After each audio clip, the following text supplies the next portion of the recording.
Hello everyone, आप लोगों का स्वागत है मेरे चैनल में। हम लोग आज से जो है माधव निदान जो हम लोगों का रह गया था ना, माधव निदान में यदि आपने पुराने वीडियोस देखे होंगे तो उसमें चैप्टर नंबर 1 हो गया था, है ना। चैप्टर 2 हो गया था कंप्लीट। आई होप आप वो वीडियोस देखें। आप प्लीज़ उन्हें लाइक करें और जो भी क्वेरी हो आप कमेंट्स में डाल सकते हैं। आज जो है हम चैप्टर नंबर 3 जो है अतिसार निदान। क्या है इस चैप्टर का नाम? अतिसार निदान। ठीक है, वो हम आज से स्टार्ट करने वाले हैं।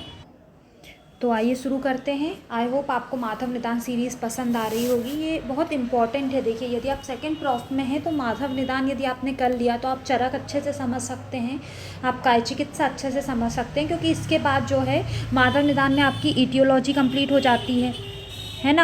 रूप, पूर्व रूप, ये सब सिम्टम, साइन, ये सब कंप्लीट हो जाते हैं। सिर्फ डायग्नोसिस कंप्लीट हो जाता है, जो सबसे मेन पार्ट होता है ट्रीटमेंट का। सिर्फ बचता है ट्रीटमेंट, जबकि लाइन ऑफ ट्रीटमेंट जो है, चिकित्सा सूत्र जो है, वो भी माधव निदान में कंप्लीट हो जाता है। सिर्फ जो ट्रीटमेंट पार्ट है ना, जिसमें मेडिसिन वगैरह होती हैं, वो इसमें कवर अप नहीं होता है। उसके लिए हम लोगों को काय चिकित्सा देखनी पड़ती है। तो यदि आपका माधव निदान स्ट्रॉन्ग है तो आपका काय चिकित्सा ऑटोमेटिकली स्ट्रॉन्ग हो ही जाएगा, क्योंकि सिर्फ फिर मेडिसिन बचती है। यदि इंसान को लाइन ऑफ ट्रीटमेंट आता है तो वो मेडिसिन आराम से कवर अप कर लेता है ना। और प्रॉफ के एग्ज़ाम से तो इंटरव्यू मतलब है ही स्पेसिफिक, और इससे चरक, सुश्रुत, बाघवट तीनों कवर हो जाते हैं। तो आइए सबसे पहले आते हैं अतिसार निदान पे। इसमें जो सबसे पहला श्लोक है, श्लोक नंबर 1, 2 और 3, इसमें जो है ईटियोलॉजिकल फैक्टर बताए हैं, ठीक है, एंड कॉजेटिव कॉज, ठीक है, कॉज ऑफ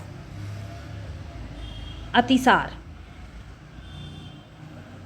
है ना। ये तीनों उसमें बताए। तो आइए इसी से स्टार्ट करते हैं। तो देखिए क्या लिखा है। गुरु अति स्निग्ध रूक्ष उष्ण द्रव्य स्थूल अति शीतलये वृद्ध अध्यसन अजीर्ण विस्मश्च च अपि भोजने स्नेह आधे रति युक्तस्य मिथ्या आयुक्ते विषय भये शोकाद दुष्ट अम्बु मध्य अतिपाने सात्वम ऋतुपर्यय जल अभिरमणय वेग विघाते क्रमी दोषः राम भवत्य अतिसारो लक्षणम तस्य बक्षेत। ठीक है, तो ये जो है ये कहाँ से लिया गया है? सुश्रुत उत्तर स्थान 40 का है। आप यदि आपने माधव निदान जो है मधुकोश व्याख्या आप देख रहे होंगे, श्री यदुनंदन उपाध्याय दी है, तो उसमें नीचे रेफरेंस दिया हुआ है ना, उसी से ही पढ़ते हैं बेसिकली। तो इसका मतलब क्या हो जाएगा? तो कॉज क्या हो जाएंगे? गुरु अति स्निग्ध, रूक्ष अत्यंत उष्ण, यानी अति रूक्ष। ये अति जो है वो सब में इंक्लूड हो जाएगा। अति स्निग्ध, अति रूक्ष, अति उष्ण, ठीक है, अति द्रव्य, अति स्थूल और अति शीतल, है ना। नॉर्मल यदि आप इन सब से अति वाला पदार्थ का सेवन करेंगे, वृद्ध अन्नपान का सेवन करेंगे, है ना। वृद्ध भोजन क्या होता है? 18 प्रकार के विरुद्ध बताएं, ये तो सभी को पता होगा। विरुद्ध आहार की बात करें तो चरक ने कितने प्रकार के विरुद्ध भोजन बताए हैं? 18 प्रकार के। देखिए, रोग निदान में ना सब कुछ इंक्लूड है, वही मैं बोलती हूँ। तो आपको जैसे इसी पे से एक क्वेश्चन बन जाएगा, विरुद्ध से आप क्या समझते हैं, विरुद्ध क्या है, यदि इंटरव्यू में पूछा जाएगा। तो विरुद्ध आहार 18 प्रकार के बताएं। कौन कौन से होते हैं? संयोग विरुद्ध, या आपका रिवीजन भी होता जा रहा है इसलिए मैं ये पूरा ब्रीफ में लेती जा रही हूँ। देश विरुद्ध, काल विरुद्ध, मात्रा विरुद्ध, अग्नि विरुद्ध, सात्म्य विरुद्ध, अनात्म विरुद्ध, संस्कार विरुद्ध, कोष्ठ विरुद्ध, अवस्था विरुद्ध, क्रम विरुद्ध, परिहार विरुद्ध, पाक विरुद्ध, हृदय विरुद्ध, संपद विरुद्ध और विधि विरुद्ध। तो ये कितने प्रकार के हैं?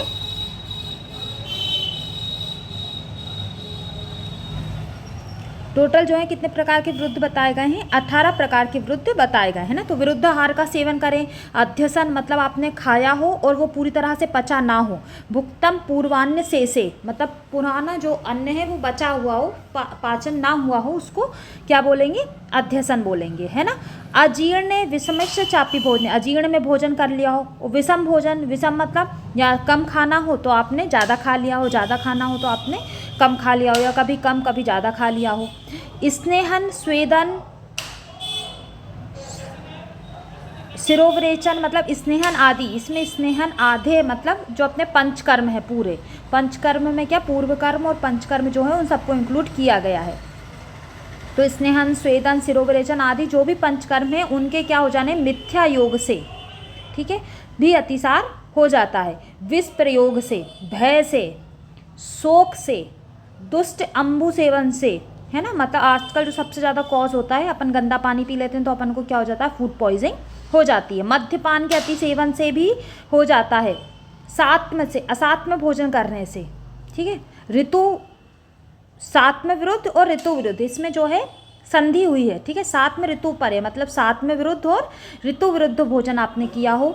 जल अभिरमणे मतलब जल में बहुत अधिक जल क्रीड़ा की गई हो। वेग विघाते वेग का विधारण किया गया हो। क्रमी दोष से क्या होता है, मनुष्यों में अतिसार होता है। तो इतने सारे कॉज बता दिए हैं। अब इसमें जो सबसे मेन है ना वो क्रमी है।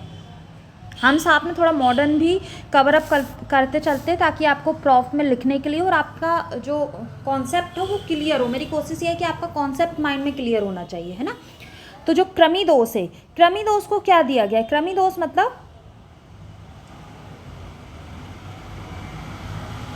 जो इन्फेक्शन के कॉज हो, इन्फेक्टिव कॉज हो, जैसे बैक्टीरिया, वायरस, ठीक है, जितने भी ये कॉज होते हैं एट्सेट्रा। तो जो क्रमी दोष है उसको बैक्टीरिया वायरस से कंपेयर किया गया है आयुर्वेदा में, ठीक। अब यदि मॉडर्न की बात की जाए तो मॉडर्न में अतिसार को किससे कोरिलेट करेंगे, डायरिया से।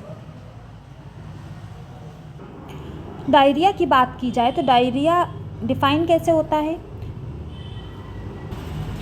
तो 3 और मोर लूज, याद रखना इंपॉर्टेंट क्या है, लूज और लिक्विड स्टूल पर डे।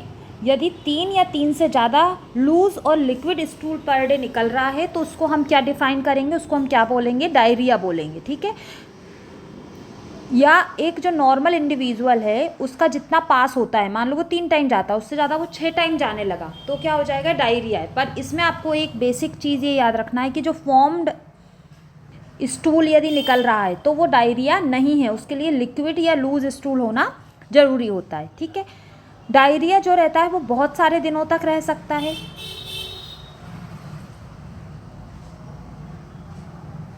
ठीक है, क्योंकि वो बॉडी में उतना वाटर एंड सॉल्ट छोड़ देता है जितना कि उसे सर्वाइव करने के लिए नेसेसरी हो, ठीक। एक पॉइंट ये भी है इंपॉर्टेंट, ठीक है, कि मैक्सिमम कितने दिन तक डायरिया हो सकता है। डायरिया 1-2 वीक तक, 2-3 महीने भी चलता है। जो एड्स पेशेंट है ना उन्हें 2-2, 3-3 महीने डायरिया होता है। डायरिया कैसे जी जाता है उतना, तो उसका डिहाइड्रेशन से ही मर जाना चाहिए इंसान, पर नहीं, वो क्या होता है उतना बॉडी में सॉल्ट एंड वाटर रहने देता है जितनी कि वो सर्वाइव कर पाए, ठीक है। इसलिए कोई भी गोल्ड स्टैंडर्डाइजेशन नहीं है इसके कॉज के लिए, ठीक है। यदि कोई पूछा जाए कि एक क्या है तो कोई भी गोल्ड स्टैंड मॉडर्न में, है ना, मॉडर्न साइंस में कोई भी स्टैंडर्ड नहीं बताया गया है कि इस विशेष कारण से डायरिया होता है, ठीक है। यूजुअली जो डायरिया होता है ना वो सिम्टम होता है, symptom of an infection in intestinal tract, ठीक है। जो अपनी इंटेस्टाइन ट्रैक होती है उसमें जो इन्फेक्शन हो जाए तो उसका सिम्टम टाइप डायरिया को इन्होंने बताया है, ठीक है। इसकी जो लिस्ट है यदि अपन इसके इटियोलॉजिकल फैक्टर की बात करें तो उसमें बैक्टीरिया, वायरस, प्रोटोजोआ, हेलमिंथ्स ये सब आते हैं, ठीक है। तो जो स्प्रेड किससे होते हैं, जो स्प्रेड होते हैं कंटामिनेटेड फूड से, वाटर से, ठीक है, person to person, poor hygiene के कारण, इन सब के कारण जो इसकी इटियोलॉजिकल फैक्टर है वो स्प्रेड हो सकते हैं,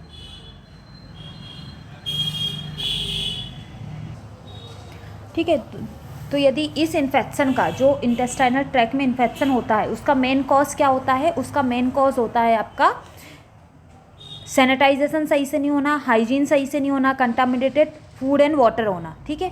और जो मेन कॉज है, जो सबसे ज़्यादा डेवलपमेंट कंट्रीज़ में जो कॉज बताया गया है वो गया है रोटा वायरस एंड इस्चेरिसिका कोलाई, ठीक है। यही जो होता है यूटीआई के कारण भी यही होता है, ठीक है, यूटीआई का कॉज भी यही होता है। तो ये जो 2 वायरस हैं, इसका ये most common cause aetiological factor बताए गए हैं लो इनकम कंट्रीज़ में। ठीक, तो यहाँ डायरिया का आपको एक ब्रीफ इंट्रो मैंने दे दिया है। नेक्स्ट पे चलते हैं। नेक्स्ट आता है कॉज ऑफ द डायरिया की यदि बात करें तो 2 प्रकार के कॉज होंगे, है ना, acute and chronic diarrhoea of course. तो एक्यूट डायरिया किसके कारण होगा? कोई भी वायरस इन्फेक्शन के कारण, जैसे noro virus, rota virus, bacterial infection जैसे साल्मोनेला टाइफाई, ठीक है, इन सब के कारण। पैरासाइट के कारण भी आपको आपको क्या होता है, हिस्टोलिका जो हो जाएगा आपका, ठीक है, पैरासाइटिक इन्फेक्शन के कारण भी डायरिया आता है। और सबसे जो मोस्ट ओपन कॉज होता है वो होता है फूड पॉइजनिंग,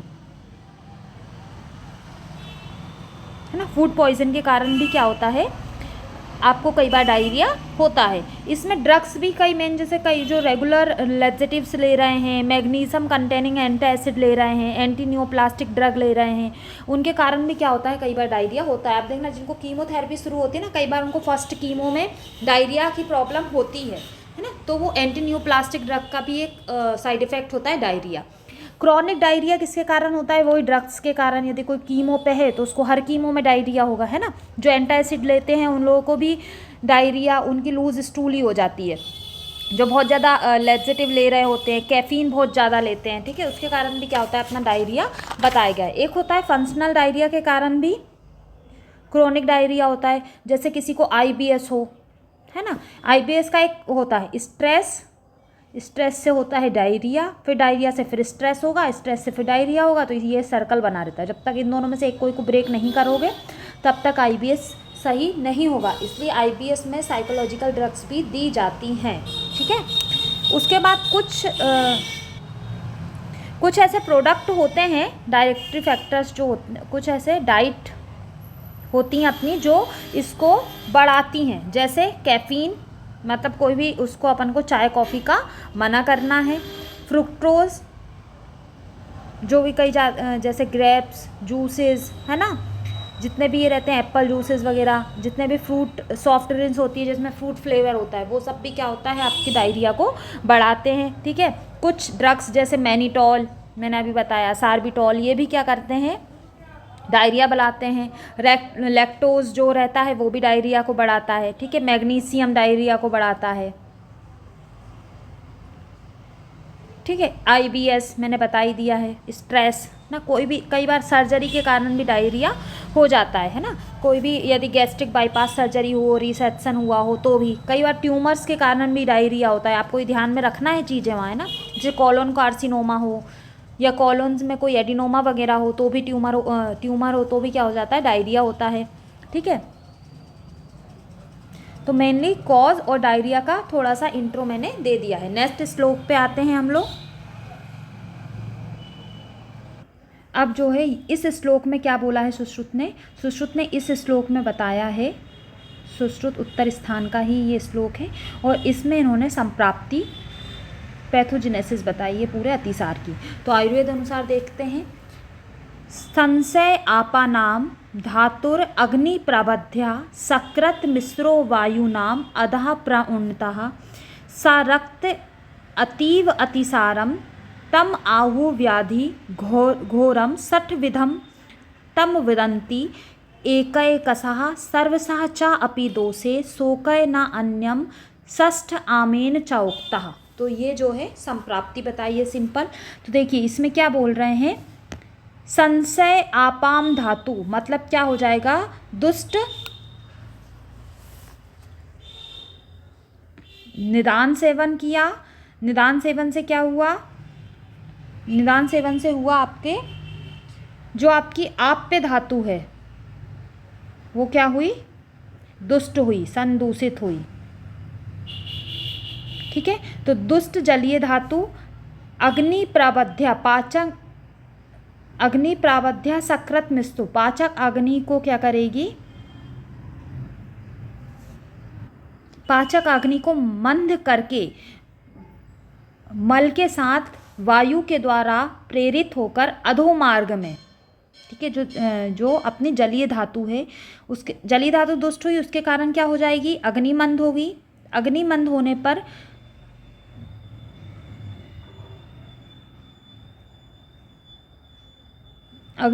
क्या बनेगा, आम बनेगा। तो ये जो आम धातु है, मतलब जो आम बन रहा है, वो वायु, जो अपना मल बना, मल को वायु के साथ मिलाकर,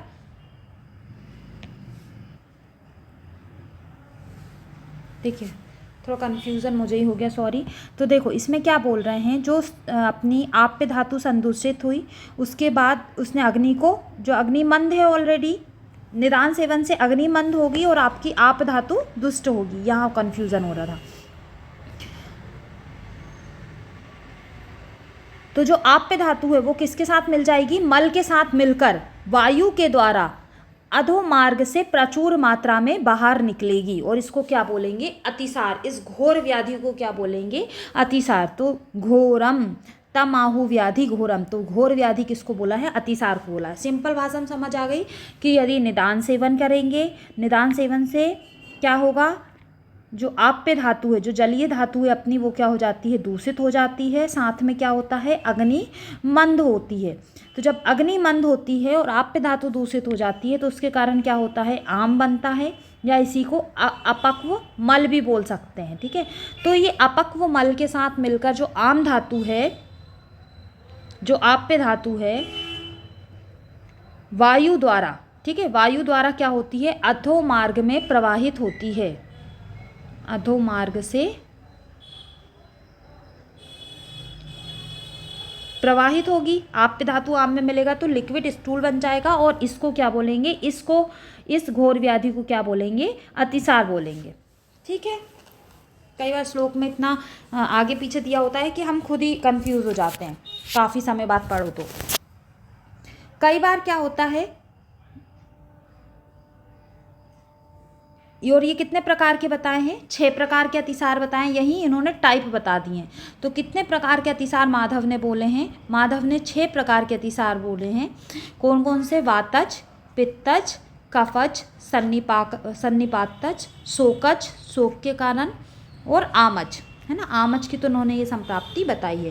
तो यदि आपको संप्राप्ति लिखना है तो सिंपल यहाँ तक आप श्लोक याद कर सकते हैं, या सिंपल मैंने आपको बता दिया है। निदान सेवन हुआ, निदान सेवन से जो आप्य धातु है वो दूषित हुई, साथ में अग्निमंद हुई, जिसके कारण मल के साथ जो दूषित आम्ल वायु है उसको वायु नीचे के मार्ग से प्रवाहित कर देती है, जिससे घोर व्याधि अतिसार उत्पन्न होता है। इसको 6 टाइप का बताया है। ठीक है। अब यदि अतिसार की आपने निरुक्ति कहीं पढ़ी होगी, अतिसार की निरुक्ति क्या बोलती है, अतिसार की निरुक्ति देखी जाएगी तो गुदेन बहुद्रव्यम सरन अतिसारम, तो गुद से बहुत अधिक द्रव्य का सरन होना भी अतिसार है, और ये संप्राप्ति भी यही बोल रही है, तो निरुक्ति को ये जस्टिफाई कर दे रही है ना।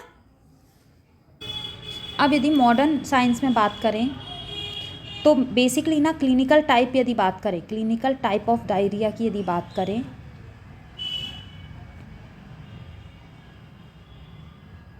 तो 3 टाइप के होते हैं। ठीक है। एक्यूट वाटरी डायरिया, ठीक है, एक्यूट ब्लडी डायरिया, और एक हो जाएगा आपका परसिस्टेंट डायरिया। ठीक है। तो एक्यूट वाटरी डायरिया क्या होता है, एक्यूट वाटरी डायरिया जो several days two hours two days का होता है। ठीक है। या तो कुछ घंटों से कुछ दिन तक का हो सकता है, जैसे कालरा, है ना, कालरा में भी सेवरल आवर्स टू डेज का होता है। ठीक है। एक्यूट वाटरी डायरिया का जो मेनली कॉज होता है ना, वो इन्फेक्शनियस ईटियोलॉजी ही होती है। जैसे कई बार ट्रैवल के दौरान या कंटामिनेटेड फूड वगैरह के कारण भी इंसान को एक्यूट वाटरी डायरिया हो जाता है। एक्यूट ब्लडी डायरिया को डेसेंट्री भी बोलते हैं। ठीक है। जो डेसेंट्री होगा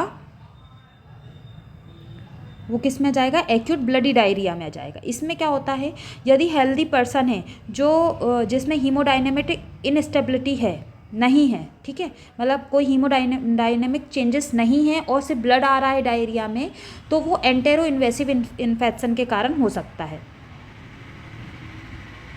ठीक है, जैसे डाइवर्टिकुलर ब्लीडिंग हुई, इस्चेमिक कोलाइटिस हुई, उसके कारण भी एक्यूट ब्लडी डायरिया हो सकता है। ये सब आपके डायग्नोसिस में बहुत काम करेगा जब आप क्लिनिकल प्रैक्टिस पे बैठेंगे, तो प्लीज़ इसको ध्यान से समझें, है ना। यदि बार बार थोड़े थोड़े दिन में रिकरेंट हो रहा है ब्लडी डायरिया का, तो ये किस में होता है, कई बार आईबीएस में भी ये चीज़ होती है। ठीक है, परसिस्ट डायरिया, यदि 14 दिन से ज़्यादा का डायरिया है तो उसको क्या बोलेंगे, परसिस्टेंट डायरिया बोलते हैं। तो ये जो होते हैं क्लिनिकली टाइप, यदि देखा जाए तो डायरिया के कितने होते हैं, 3 टाइप होते हैं। कुछ और भी फीचर्स होते हैं मेनली जो डायरिया के डायग्नोसिस से रिलेटेड हैं। यदि लैक्सेटिव यूज़ नहीं है ना, कोई इंसान कोई लैक्सेटिव यूज़ नहीं कर रहा है, कोई ईसबगोल या कोई ऐसा कोई चीज़ लैक्सेटिव यूज़ नहीं हो रहा है, कोई भी इंसान त्रिफला वगैरह ये सब यूज़ नहीं कर रहा है, उसके बाद भी उसका बहुत ज़्यादा वॉल्यूम है, ठीक है, बहुत वॉल्यूम कितना, 1 लीटर पर डे से यदि उसका ज़्यादा है, ठीक है, 1 लीटर पर डे से उसका यदि ज़्यादा है डायरिया का वॉल्यूम, तो ये क्या सजेस्ट करता है, यदि और उसकी जो जीआई, और यदि हमने उसकी एंडोस्कोपी और कोलोनोस्कोपी करी और उसकी जीआई एनाटॉमी सब क्या है, नॉर्मल है, तो ये क्या सजेस्ट करेगा, ये सजेस्ट करेगा आपको एंडोक्राइन ट्यूमर। ठीक है, फिर हमें उसका इन्वेस्टिगेशन करवाना पड़ेगा। ठीक है, स्ट्रांगली सजेस्टेड। कई बार ये इस टाइप के जो क्वेश्चन है ना, ये आपकी यूपीएससी पीएससी में इंटरव्यू में बहुत बार पूछ ली जाते हैं, कोई पढ़ने वाला यदि बैठा हो तो, कि भैया एक इंसान जो लैक्सेटिव भी यूज़ नहीं कर रहा है पर उसको बहुत अधिक मात्रा में स्टूल जाता है डेली, 1 लीटर 2 लीटर तक स्टूल जाता है ना, और हमने उसका एंडोस्कोपी वगैरह सब करा के देख ली, सब कुछ नॉर्मल है, तो उसको क्या हो सकता है भाई, कोई तो कॉज होगा। तो ये क्या स्ट्रांगली आपको डिनोट करेगा, एंडोक्राइन ट्यूमर।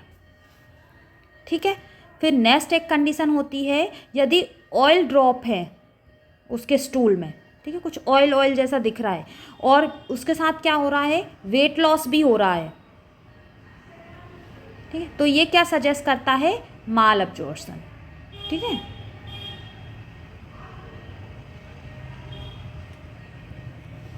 ठीक है, एक ही कंडीशन होती है। अच्छा, जो सिम्टम होते हैं ना, जो अपने डायरिया के या जो अपने, इसलिए बोलते हैं पहले के लोग, बहुत पहले के जो डॉक्टर्स होते थे ना, वो पूछते थे कैसी लैट्रिन आ रही है आपको, है ना, तो ये जो सिम्टम है ना, ये क्या आइडेंटिफाई करते हैं, जो अफेक्टेड पार्ट है अपने जीआई ट्रैक्ट का, वो भी डायग्नोज करने में मदद करते हैं। कैसे, यदि स्मॉल इंटेस्टाइन की डिसीज़ है तो उसका स्टूल कैसे निकलेगा, वाटरी निकलेगा, ठीक है, फैटी निकलेगा और वॉल्यूम ज़्यादा रहेगा। ठीक है, यदि कोलोन की डिसीज़ है, तो जो स्टूल रहेगा वो फ्रिक्वेंट रहेगा, ठीक है, बार बार बार बार आएगा।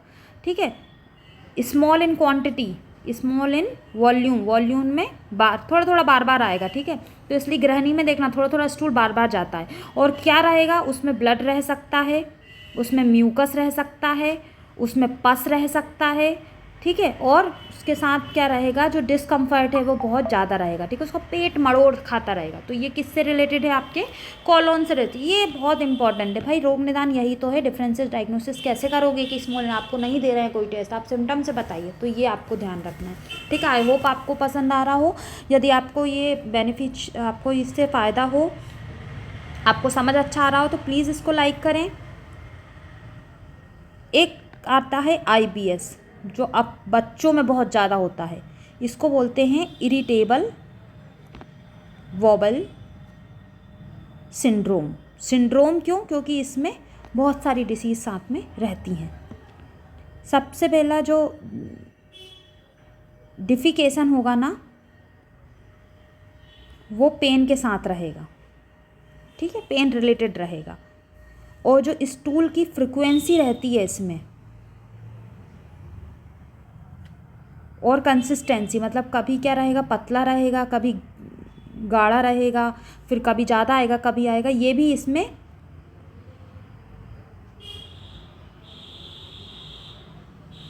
रहती है ना, मतलब कंसिस्टेंसी बदलती रहती है, चेंजेस होते रहते हैं, कंसिस्टेंट चेंजेस में क्या रहता है, प्रेजेंट रहता है। ये इसके कुछ सिम्टम बता रही हूँ मैं IBS के।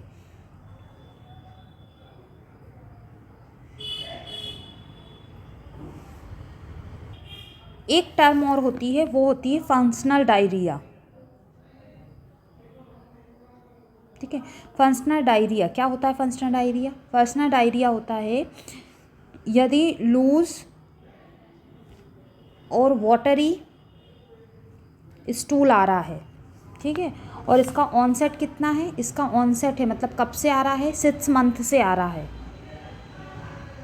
डायग्नोसिस के पहले।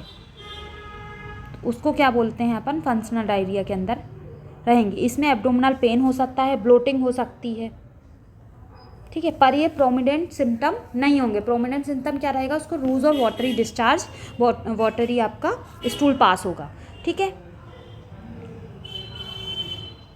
IBS with diarrhea sometime develop in the patient after an acute enteric infection। यदि कई बार IBS किसके कारण होता है? यदि कोई इन्फेक्शन हुआ हो, एक्यूट इन्फेक्शन हुआ है, उसके जस्ट बाद भी IBS के सिम्टम दिखते हैं, ये बोलना चाह रहे हैं। अब एक्स्ट्रा एब्डोमिनल फाइंडिंग IBS में स्टूल के अलावा और क्या फाइंडिंग मिल सकती हैं? तो स्किन लीजन्स मिल सकते हैं कई बार, ठीक है, थायराइड नोड्यूल्स मिल सकते हैं,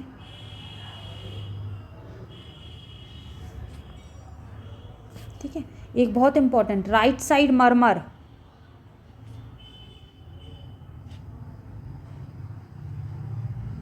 ठीक है, लिम्फोएडिनोपैथी,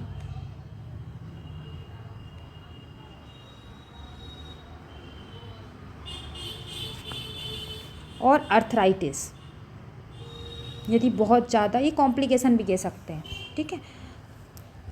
तो ये जो हैं कुछ IBS के अदर कॉम्प्लिकेशंस मैंने बताए हैं। अब यदि मॉडर्न में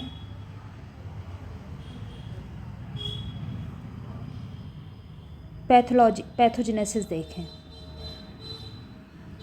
तो यदि डायरिया की पैथोजेनेसिस देखें तो इसके 3 कोज मेनली आते हैं। 3 चीज़ों के कारण डायरिया हो सकता है, ठीक है। किसके कारण? जो हम लोगों ने पहले एक्यूट, वो तो जो हमने उसके क्लिनिकल टाइप्स तो देख लिए है ना, उसके अलावा कुछ साइलेंट फीचर्स भी हमने देख लिए कि किस में क्या होता है। उसके अलावा जो 3 इसकी पैथोजेनेसिस हो सकती हैं। पहला क्या? जो ऑस्मोटिक लोड, जो अपना ऑस्मोटिक प्रेशर है वो इम्बैलेंस हो गया हो तो भी डायरिया होता है। दूसरा होता है इंक्रीज सिक्रेशन, किसी भी चीज़ का, जैसे सोडियम वगैरह का सिक्रेशन बढ़ जाना, ठीक है, और decrease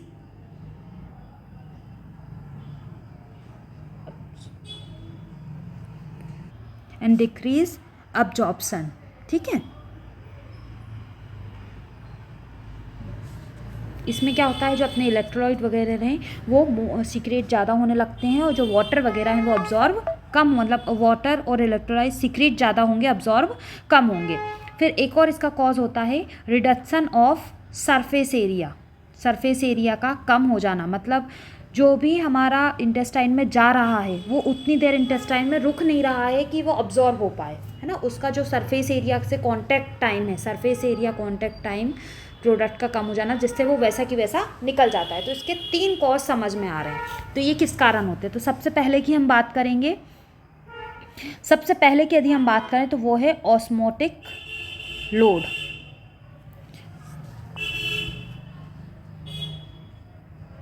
diarrhoea occurs when unabsorption water solute can remain in the bowel and retain water। देखो डायरिया किसके कारण होता है? डायरिया होता है जब अनएब्जॉर्बल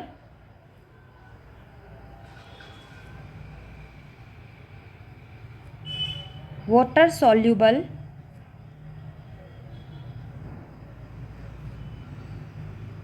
चीज़ इंटेस्टाइन में रुक जाए, है ना। जिसके कारण क्या होगा? जिसके कारण जो अपना वाटर है वो उसका रिटेंशन हो जाएगा।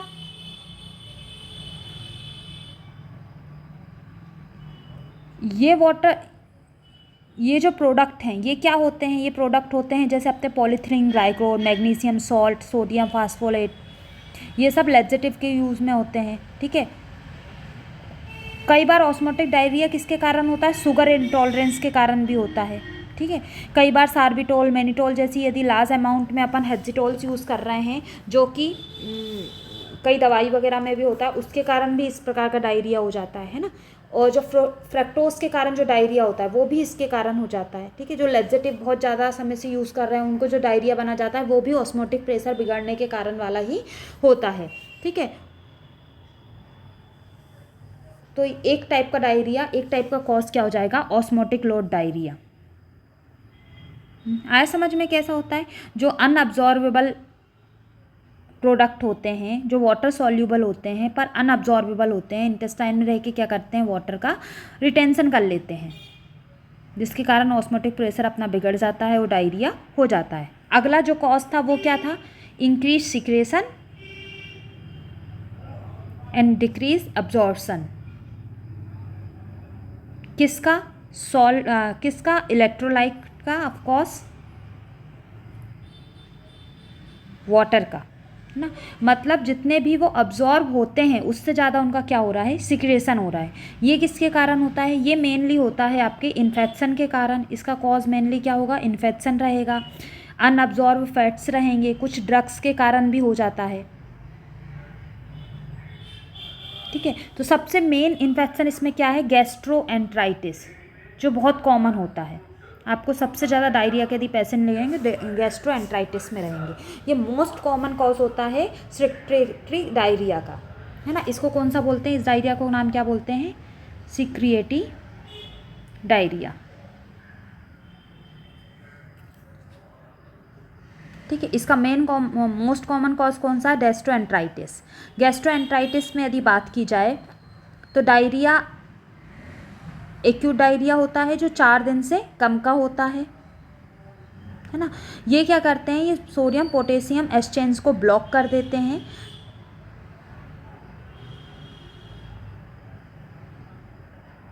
जो फ्लूइड अब्जॉर्ब होने का, स्मॉल इंटेस्टाइन में फ्लूइड अब्जॉर्ब होने का इम्पोर्टेंट फोर्स होता है, उसी को ये ब्लॉक कर देते हैं, जिसके कारण अब्जॉर्प्शन कम हो जाता है, सिक्रेशन बढ़ जाता है और क्या हो जाता है, इनमें सेक्रेटरी डायरिया हो जाता है। ठीक है, जैसे इन्फेक्शन हुआ गैस्ट्रोएंटराइटिस का, इसने क्या किया, देखो गैस्ट्रोएंटराइटिस हुआ या इन्फेक्शन बोल देंगे अपन, इन्फेक्शन हुआ, इसने क्या किया, इसने सोडियम पोटेशियम चैनल एक्सचेंज को क्या किया, ब्लॉक किया, जिसके कारण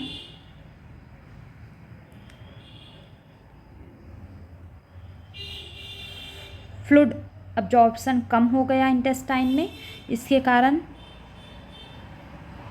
सिक्रिएशन बढ़ गया, एब्जॉर्प्शन कम हो गया, तो इसका क्या बन गया, ये सिक्रेटरी डायरिया। ठीक है, तो एक पैथोजेनेसिस ये हो गई डायरिया की। ठीक है, इसके कॉज क्या हो जाएंगे, कॉज मैंने बता दिया, जो मेन कॉज होता है वो गैस्ट्रोएंटराइटिस होता है, उसके अलावा कई ड्रग्स के कारण भी ये हो जाता है। हाँ, जैसे कैस्टरॉल जो लोग ज़्यादा पी लें उसमें भी इस टाइप का डायरिया होता है। ठीक है, जैसे कुछ एंडोक्राइन ट्यूमर्स होते हैं उसके कारण भी यही डायरिया हो जाता है। ठीक है, इसमें जो स्टूल का कलर होता है ना वो या तो ऑरेंज रहता है या ग्रीन रहता है। ठीक है, स्टूल कलर कैसा रहेगा, या तो ऑरेंज रहेगा या ग्रीन रहेगा। ठीक, अब जो थर्ड और लास्ट आता है अपना वो है रिड्यूस कांटेक्ट टाइम और सरफेस एरिया के रिड्यूस होने के कारण होने वाला डायरिया। तो जब कोई भी प्रोडक्ट या कोई भी फूड का इंटेस्टाइनल ट्रांजिट रैपिड हो जाता है, जिसके कारण क्या हो जाएगा, सरफेस एरिया कम हो जाता है, तो अपना जो फ्लूइड अब्जॉर्प्शन है वो इम्पेयर्ड हो जाता है और ये कॉज करता है डायरिया को। सिंपल, जैसे कि यदि इंटेस्टाइनल ट्रांजिट क्या हो जाना, रैपिड हो जाना, बहुत जल्दी निकलना, तो जिसके कारण क्या हो जाएगा, जो सरफेस एरिया है वो कम हो जाएगा। सरफेस एरिया कम होने से क्या हो जाएगा, जो फ्लूइड अब्जॉर्प्शन है अपना वो इम्पेयर्ड हो जाएगा, इम्बैलेंस हो जाएगा, और इसके कारण क्या हो जाएगा, डायरिया होगा। ये तीसरी पैथोजेनेसिस होती है मॉडर्न में, डायरिया होने की। आई होप आपको समझ आ रहा हो। आप ये जो मैं नोट्स करवा रही हूँ, ये आप अपना अलग नोट बना ले तो ज़्यादा बेटर है। मैं भी मेरे जो पुराने टाइम के नोट्स हैं उसी को पढ़ रही हूँ, ताकि आप लोग, ये जो मैंने बहुत मेहनत से बनाए थे यार, तो आई होप इससे आपको फ़ायदा मिल रहा होगा। ठीक है, अब ये इस टाइप का डायरिया किस में होता है, इसका एग्जाम्पल यदि पूछा जाए तो इस टाइप का डायरिया किस में होता है, तो सबसे मोस्ट कॉमन कॉज इसमें जो होता है ना, वो होता है रिसेप्शन। ठीक है, रिसेप्शन और बाईपास ऑफ स्मॉल इंटेस्टाइन और लार्ज इंटेस्टाइन। ठीक है, ये गैस्ट्रिक रिसेप्शन हो जाना। आईबीएस में भी इसी टाइप का होता है। हाइपरथायरॉयडिज्म में इसी टाइप का डायरिया होता है। ठीक है, क्योंकि बहुत ज़्यादा भूख लगती है, आदमी जल्दी खाता है, तो उतना सरफेस एरिया उसका कम हो जाता है। सरफेस एरिया कम हो जाने से क्या होता है, फ्लूइड अब्जॉर्प्शन कम हो जाएगा और डायरिया कम हो जाएगा। ठीक है, जो इंटेस्टाइन स्मूथ मसल्स को स्टिमुलेट करने वाली जो ड्रग होती हैं, जैसे मैग्नीशियम, लेजेटिव, हार्मोनल एजेंट, तो इन सब के कारण भी क्या हो जाता है, इसी टाइप का डायरिया होता है। ठीक है, तो यहाँ जो है हम लोगों का कंप्लीट होता है डायरिया अतिसार का। देखा जाए तो निदान और संप्राप्ति, है ना। मैंने कोशिश की कि आपको मॉडर्न और आयुर्वेद दोनों की संप्राप्ति अच्छे से समझ आ रही हो। अब इसके बाद जो है हम पूर्व रूप वगैरह जो है नेक्स्ट वीडियो में इसका कवर अप करेंगे। फिर पूर्व रूप लक्षण बचे हैं, वैरायटी ऑफ प्रवाहिका वगैरह, ये भी हम कंप्लीट कर लेंगे, है ना। आज के लिए इतना ही। आपको वीडियो पसंद आ रहा हो तो इसको लाइक करें, शेयर करें, सब्सक्राइब करें। Thank you.